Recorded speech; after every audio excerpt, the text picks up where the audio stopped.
guys, Kirky, and I'm back in another video, and today we're going to be talking about my opinions about the booking and everything WWE post WrestleMania, because it is a little hard to give your actual true opinion pre-WrestleMania because you get a little distracted. But it's also, you may be a little hypercritical because you're expecting so many things, yet they need to reach certain times for certain people, for certain things, so we set things up for Mania. I also wanted to give it some time because it's kind of a transition, the Netflix change and all that good stuff.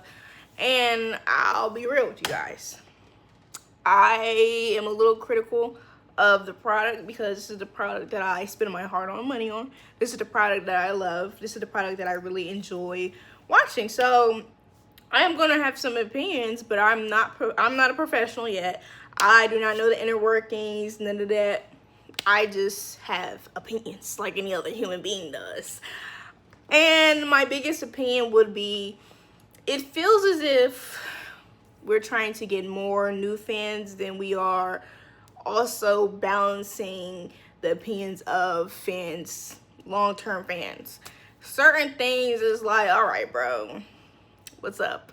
And that main thing would be the whole Rock fiasco. Of course, The Rock is known in WWE, and that's where he started, but his biggest following is kind of outside of wrestling. It's outside of wrestling. It's the movies and all that stuff. So them asking him to come in and to really help boost ticket sales, but then he's not here going forward, is crazy. It's crazy. Now, the other thing would be the fact that they're trying to, I won't say, they're trying to unveil. They're trying to show us everything about the inner working, and it's like, I believe Stone Cold said something the same way. Like, you're not going to want a magician to tell you their secrets. You want them to be a magician. You want to see the slight, to change the sleight hands every day. All that illusionist thing, it's what makes it fun. We all know about professional wrestling. Everybody and their mama could tell you this, and this about wrestling, but okay, it's still entertaining. It's still fun. It's entertainment. And we all understand that, but we love it. We love the mystery. And that is not to say that wrestlers should be strictly to kayfabe, because that's unnecessary in this age of internet and social media. You're bound to get a picture of a good guy with a heel. You're bound to see these folks interact with one another outside of the ring, outside of the script. So that's normal.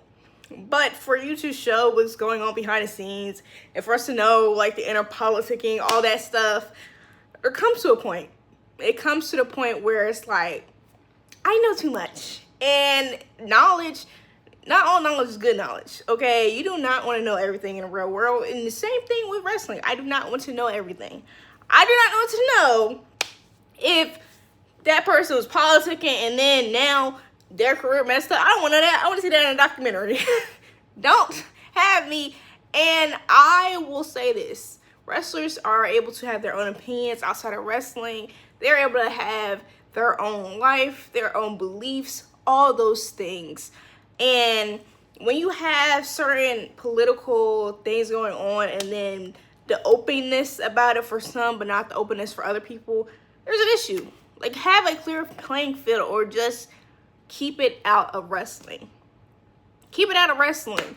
Because I don't know if y'all noticed, but that roast of WrestleMania, all that, the select few that are wrestling fans that are on the internet, they wasn't feeling it.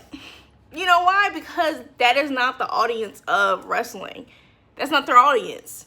Your audience is not that. So let's reel it back in and realize what are we doing here. I just hope there's consistency in the booking. I am feeling very good about what's going forward. I mean, the tag team division. Let's talk about that.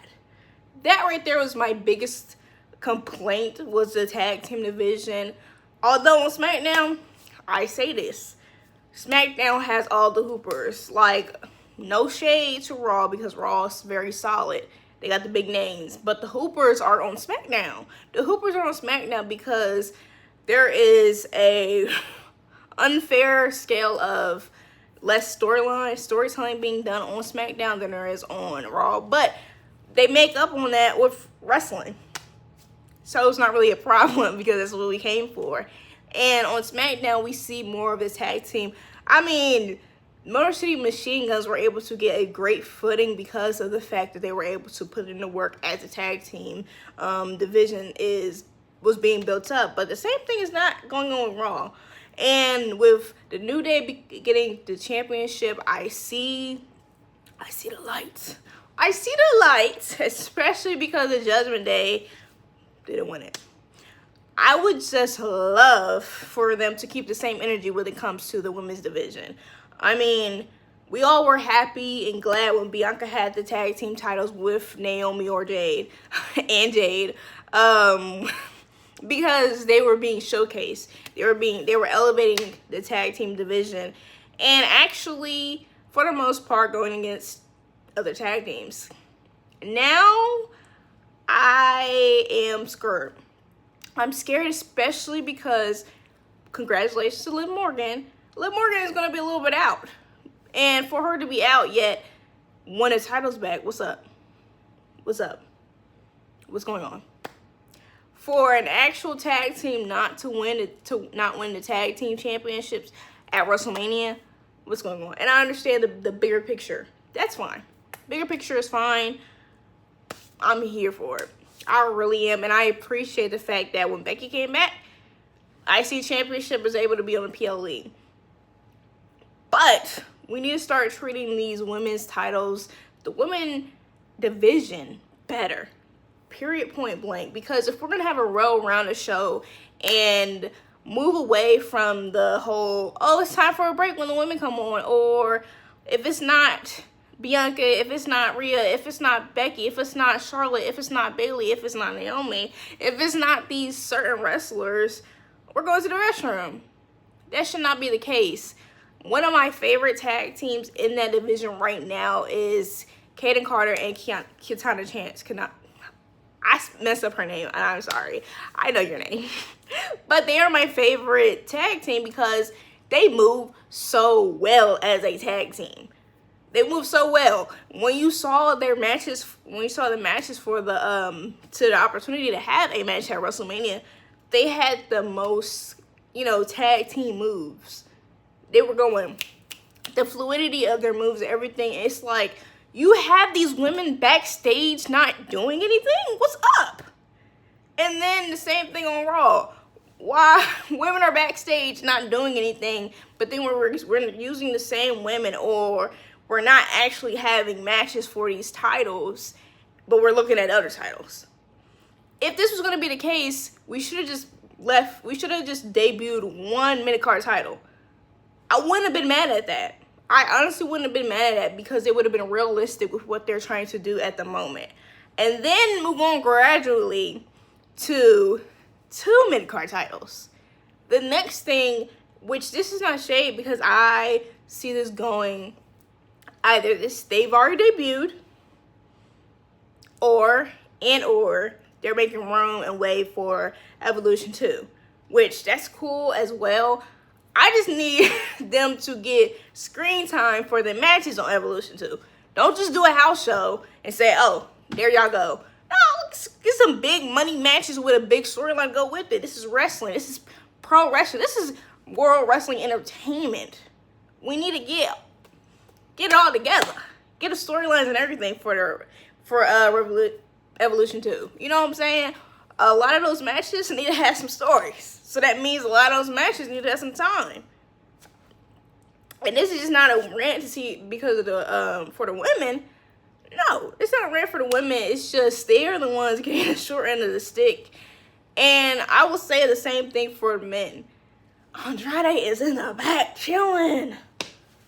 Which I fully get the fact that, hey, everything in this time, this business is all about timing. I feel you. I get it. But you got Andrade in the back. What are we doing? Andrade's in the back. Louis Kaiser's in the back. Sheamus in the back. Alright.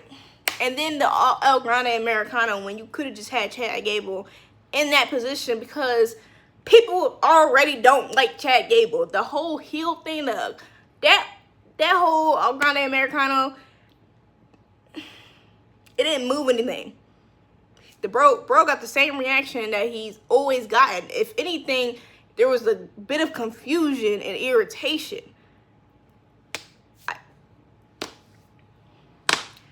And I've said this already. Pacing. The storylines can drag. I love a good long-term storyline. I think that long-term storylines are good. I think they're good because you're able to flesh out certain things. Let's just not deal with one arc for half of the year. Possibly. I'm just asking. I'm not saying that's what it's looking like. I'm not saying that. But an overarching arc, like, you know, John Cena having the title, that's not really an arc. It's not. It's just a part. I would love for them to wrap up Jade and Naomi before SummerSlam so we can get a big 3 match at the main event of SummerSlam. Because it's not that long. It's not that long. And to be real about the situation, it's a shame Naomi and Jade have not had a face-to-face promo. I understand that it could be they might feel like Jade would not be ready for it. I'm not saying that she's not. I don't know. But she's done this before. She was at AEW. She had the chance to do it. I mean, she's probably doing promo classes and stuff like that. Nightmare Factory. Probably working stuff out with Naomi. I mean, on the internet. They're able to go back and forth. So I do think it'd be able to translate a little bit. You know, and Naomi is the type of worker where she's not going to blindside anybody. I need that. Why are we dragging it out? Why have they've had a WrestleMania match, but they haven't had a face-to-face? That's almost unheard of. That's almost unheard of. I don't get it. I don't get it. I would love to know why. I'd love to know a little bit more. But let's not. Let's not keep doing the same thing. Let's not keep doing the same thing. Let's use the women we have on the current roster. We can get into the NXT women. That's fine. But let's have a plan too, so they don't get released later on in the year. I won't lie. I won't act like I was the biggest fans of certain wrestlers before they got released, but I also don't think they were given a chance either. They weren't getting the chance 100%. Maybe something was going on in the back we just don't know of. That could be the case. I give y'all the benefit of the doubt. But that's not it. That's not it. And let's talk about Natalya. Let's talk about Natalya. What she been doing outside of the WWE, you would have thought that she could never do, like, this is something new. But Natalya's always been able to do this stuff. She just hasn't had the chance to do that. So let's get Natalya doing that stuff. Please let her do that stuff, please. I really want to say this about the men. The men on SmackDown, they've been doing a phenomenal job. I think that is the most equal women and men showcasing. Although, you know what I'm saying, the women be eating those dudes up sometimes. They do. I'll be real. But I want to see different players. I do. I don't want to see Judgment Day doing the same stuff. Let Finn leave. I don't want to continue to see Karrion Kross only get backstage segments. Let him be in the main segment. If we've been real, Karrion Kross might fit well into whatever Seth Rollins is doing. With what he was talking about when it came to the Logan Paul and AJ Styles match, he will fit right in. We don't need to listen to the IWC. Every time we don't need to listen to them, we don't even need to appease them. We don't need to appease them either. Don't appease them. Just do things that you know your core audience is going to like and your core audience is going to enjoy. Now, don't go in my comments talking about, oh, yeah, that's why we get Jey Uso. No, Jey Uso was over in real life. Over in real life. Over in real life. I'm a little upset about Jey Uso, though. Because I'm feeling like he gets set up. Because Logan Paul, for your first defense as a World Heavyweight Champion, that's crazy. I ain't saying Logan Paul is not a bad wrestler, and I don't like the guy, but he's not a bad wrestler. I'm not going to give him that. I'm just going to say that. I'm just stating the fact. Because I got eyes. I can see. But, bro, your first defense, and people already taking you like a joke, because I'm not going to forget about the week before WrestleMania, the stuff that went on. I ain't forgetting about that. I didn't forget. I remember everything. I'm still hurting about that, but I remember everything. Especially what was said about Jey Uso. I'm just leave it at that. But y'all let me know how you guys feel. I understand that not everybody's passion project is the women's division, but I love wrestling as a whole. And the women's division is suffering a lot, and it seems as if we're going backwards in a way. Although I know that we're not. I know we're not, because especially those NXT ladies, they steal Tuesdays. I understand that, and I love that. But the amount of people that are in the catering, no, not the amount of people getting catering, the amount of time that is put into their storylines, it's almost the same as it was a few years ago. And that's an issue. But thank you for watching my video. Please like, comment, share, and subscribe. And you guys let me know how you guys are feeling about WWE as a whole, as a product. And I'll see you guys in the comments. Bye.